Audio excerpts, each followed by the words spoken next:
This craft has never been taught in America before, and I want to be the first to show you, so let me show you how to make your own custom bead curtains. Enjoy. Today we're using one of the kits I'm selling on my website, beadcurtainstudio.com. It comes with all these beads that you need, as well as extras, just in case you lose a few beads. This right here is called a bead curtain rail. This is what helps you display your bead curtain. It's specifically made for that purpose. Then we also have these pinch beads, I'll be explaining those in a sec, and this bead needle. Here's a fun Stardew Valley chicken I made recently. So first you're gonna need some needle nose pliers or any kind of pliers you have. Then I also got these little cups at Dollar Tree. You don't necessarily need these, you can kind of just pick the beads out of the bags, but it's all personal preference, I guess. This right here is your bead string, which I'll show you how to use in a sec. So for this project, you're gonna want your string to be about 16 inches long so that you have an extra amount of room.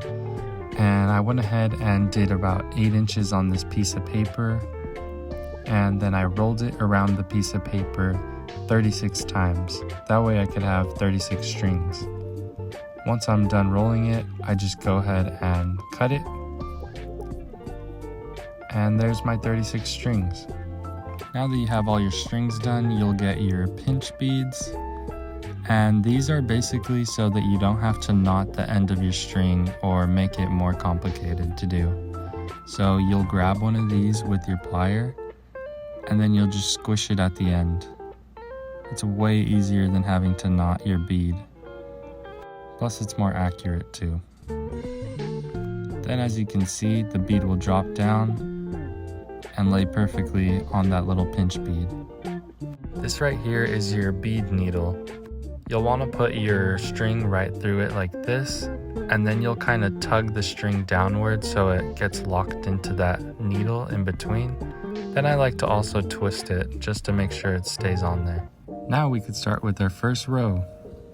So you'll go ahead and look at that first row right there, and then you'll count the colors needed. So 1, 2, 3, 4, 5, 6, 7, 8, 9. I'm gonna grab 9 green, and then I'll pass it through this bead needle. There's different ways to do this. I kind of like to hold it in my palm like this because it's a lot faster. Or you could grab them by your fingers and kind of find the hole of each bead.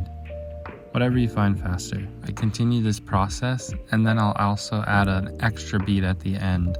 That way that's the bead that gets slid into the spot where you can't really see it. You'll also notice I added the pinch bead at the end of that row. You'll continue to add those pinch beads at the end of each row. Then you could see that hidden bead right there that'll get slid into there. Now you could just continue that process. To be honest, this is one of the most peaceful crafts I've ever done. Yeah, it could take a little while at first, but it's actually really easy to get the hang of though. I got obsessed with making these, and for the past few months, I studied like everything I could find about this hidden craft because I saw people in Asia doing it, but I couldn't find anything about it in America, so I had to figure out a way to do it myself. So this is something you could also do. You could add the number of each row just in case you get each row messed up. That way, in case you do, you know where to put it. I'll grab my pinch bead. This is another easy way to grab it since it's so small. And then just continue to do this process. Look how cool this looks already.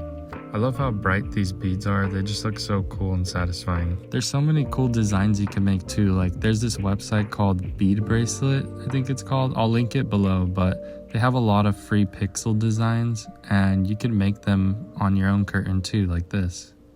I'll make sure to add all the links below. On Bead Curtain Studio, we also sell kits to make your own designs. And we have over 30 colors of beads, so there's a lot of variety. Now that we're done, yay, we could add our cap to the end.